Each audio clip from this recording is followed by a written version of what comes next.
Vnútrokoaličné napätie na slovenskej politickej scéne v máji 2026 naberá na intenzite.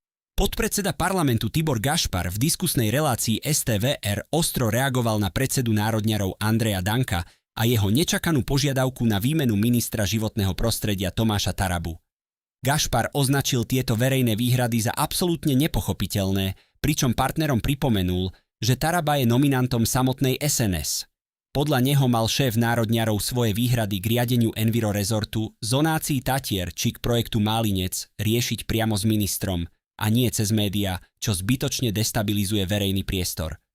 Gašpar varoval pred hazardovaním s mocou a upozornil, že akákoľvek personálna zmena vo vláde môže ohroziť tesnú poslaneckú väčšinu. Naznačil, že SNS má dlhodobo problém garantovať hlasy vyplývajúce z koaličnej zmluvy a viaceré krízové situácie musel doteraz zachraňovať Smer. Podľa neho by SNS bez podpory Smeru nedokázala udržať ani len vlastný poslanecký klub. Správanie šéfa SNS označil za schizofrenické, keďže Danko na jednej strane tvrdí, že nechce povaliť vládu, no svojimi vyhláseniami robí presný opak. Premiér Robert Fico sa verejným konfliktom vyhýba a rekonštrukciu kabinetu momentálne nepripravuje. Televízna debata sa dotkla aj geopolitických tém. Zjazd sudetských Nemcov v Brne označil Gašpar za vážnu provokáciu a snahu otvárať otázku povojnového usporiadania Európy a Benešových dekrétov. Značnú kritiku adresoval aj novému maďarskému premiérovi Péterovi Magyarovi. Jeho výroky o Felvideku a plánovanú návštevu južného Slovenska vníma ako riziko pre vzťahy medzi Bratislavou a Budapešťou. Potvrdil však, že Robert Fico už s Magyarom telefonoval a obe strany sú pripravené na stretnutie. Odmietol opozičné tézy Mariana Viskupiča o potrebe reštartu slovensko-maďarských vzťahov, ktoré sú podľa neho na dobrej úrovni. V rámci domácej politiky Gašpar potvrdil, že Smer a Hlas smerujú k dohode v Nitrianskom kraji, kde Smer podporí súčasného župana Branislava Becíka. Naopak, otázka podpory Milana Mazureka v Prešovskom kraji zostáva nateraz otvorená. V téme registrácie cirkví, kde verejný ochranca práv napadol na ústavnom súde podmienku minimálne 50 000 členov pre novú cirkev, sa Gašpar priklonil ku kritike Roberta Kaliňáka.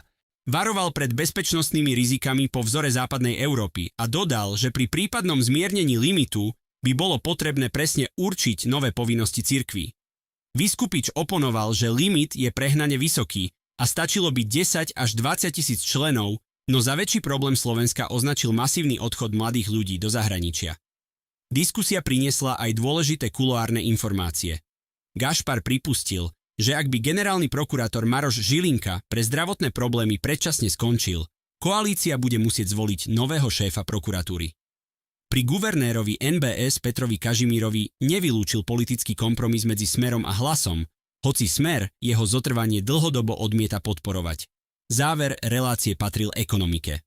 Viskupič vláde vyčítal, že namiesto riešenia problémov stráca čas vlastnými spormi a v rámci nezvládnutej konsolidácie drasticky zvyšuje dane a odvody namiesto orezávania vlastných výdavkov. Gašpar oponoval, že za žalostný stav štátnej kasy môžu predchádzajúce pravicové vlády, drahé energie vplyvom vojny v Iráne a slabý výkon európskej ekonomiky. Priznal, že pre slabnúcu konkurencieschopnosť Európska únia čakajú Slovensko ťažšie časy, no zdôraznil, že vláda urobí všetko pre udržanie sociálneho štandardu ľudí.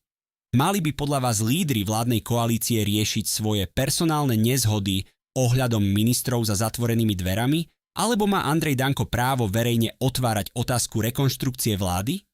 Súhlasíte s obavami Tibora Gašpara, že zmiernenie podmienok pre registráciu nových cirkví predstavuje bezpečnostné riziko? Napíšte svoj názor dole do komentárov. Táto ostrá politická debata z polovice mája 2026 totiž jasne ukazuje, akým vážnym výzvam dnes Slovensko čelí. Ak chcete aj naďalej sledovať parlamentné zákulisie a aktuálne vládne spory, dajte videu like a kliknite na odber. Ďakujem za sledovanie.